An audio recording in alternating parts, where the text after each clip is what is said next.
It's Wednesday, August 13th. Yesterday, Donald Trump announced his takeover of Washington, D.C. with federal law enforcement and National Guard and members of the military to fight crime, even though crime is at a 30-year low in Washington, D.C. Because his little buddy Big Balls got beat up last week. During his press conference, Donald Trump was talking about how crime is off the charts in cities across the USA. And during his press conference, he mentioned Washington, D.C., he mentioned Chicago, he mentioned New York, he mentioned Los Angeles, he mentioned Oakland, California, he mentioned Baltimore, Maryland. All 6 of those cities have black mayors. All 6 of those cities have very large black populations.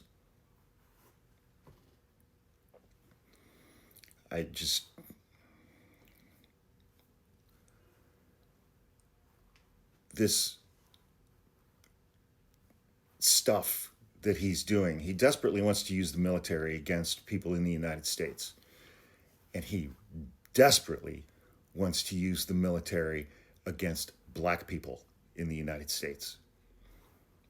Race might not be the primary driver here, but he feels cheated that he didn't get the violence that he wanted, the police, law enforcement, military violence that he wanted in the streets during the Black Lives Matter protests in 2020.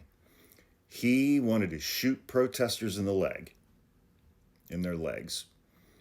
He said that to some of his military leaders. He wanted to shoot black protesters in the legs during the BLM protests of 2020. He wanted to shoot them in the streets. He was prevented from doing that. He's been doing everything he can to inspire massive protests across the country.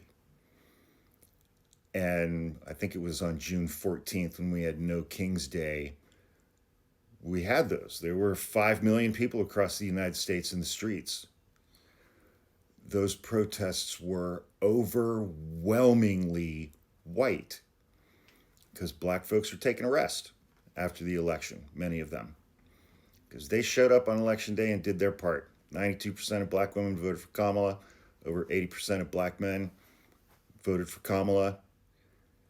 And then after she lost, a lot of black folks were like, you know what, we did our job on election day, so we're going to take a break right now. We're going to focus on ourselves, our families, our communities. This is for y'all to fix. Talking about people who look like me. And they're correct on that. A majority of white women voted for Donald Trump. Still in 2024.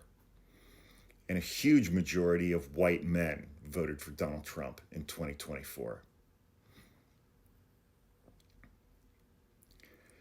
Donald Trump is desperate to have black people in the streets. He is desperate to use the power of government, violence against black people in the streets of the United States. And they just haven't been there this year. The No Kings protest that I went to in San Francisco was massive. I've been going to protest marches in San Francisco for 25 years. The No Kings march was the biggest one I've ever seen. It was massive.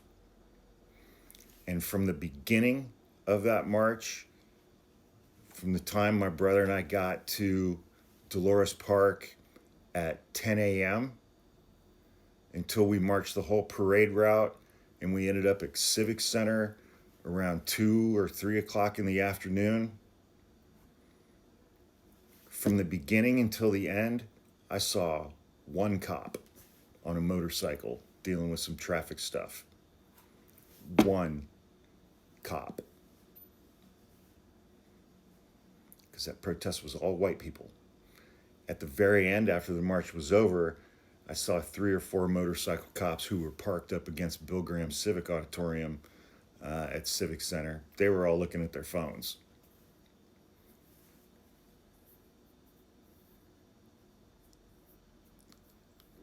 Donald Trump is absolutely desperate for government, military, federal law enforcement violence against black people in the streets, just like in the 50s and the early 60s in the United States.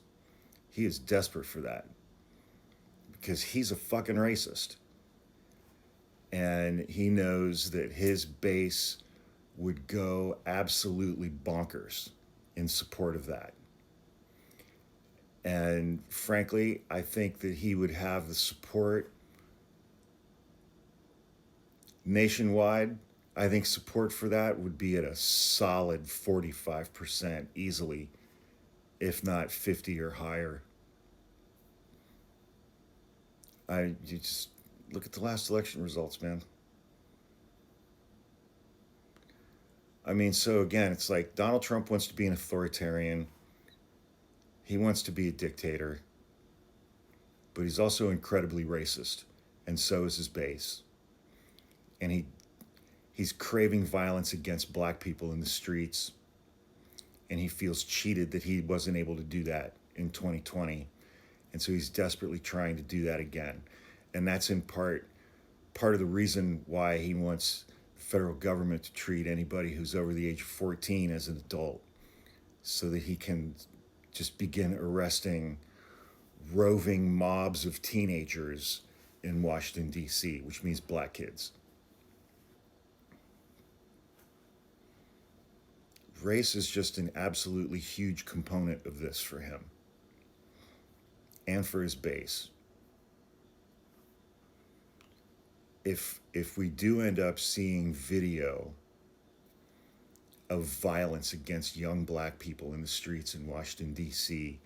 at the hands of white members of the military, the National Guard, federal law enforcement, his base, Fox News, will go nuts in celebration of that. And you will hear the word thug hundreds of times every single day.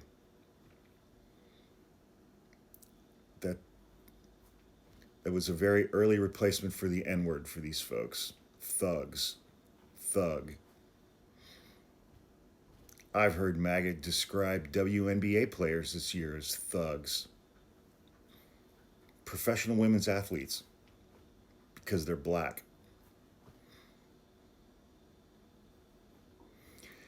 And Stephen Miller, the third most powerful person in the White House, has already said on the record that he wants this country, he wants the population of this country to be reduced to about 100 million people who look exactly like him. There are 41 million black people in the United States and 60 million Hispanic people in the United States.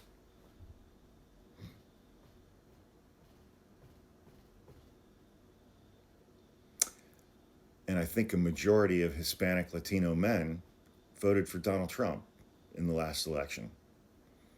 I'd take a rest as well.